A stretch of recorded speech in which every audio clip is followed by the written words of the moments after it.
plastic वाली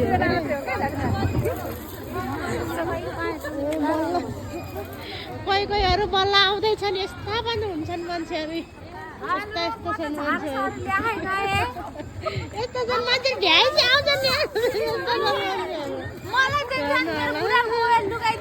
पल्टनमा यस्तो छ हेर्नु पुरा झाडु लाउँदै हिँड्दैन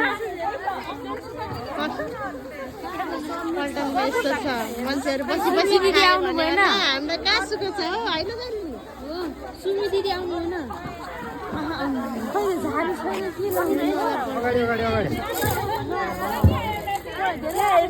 बसी बसी खान पाइन्छ गाईहरू गाउँतिर पुरा लाउरेको बुढीहरू बसी बसी खायो भने होला यस्तो छ कति हाम्रो झाडु बोक्दैछ प्लास्टिक यस्तो छ डडम बोक्दै यस्तो छ हेर्नु सुखको जिन्दगी हेर्नु लिया खाइन झाडु ए त गलिदियो यसको लाखा झाडु लेखान भन्दै कर हेर्नु गाइस सरी गाइस मैले थाहा पाइन गाइस सुतेर बस्नेलाई कहाँ थाहा हुन्छ हो गाइजहरू हेर्नु त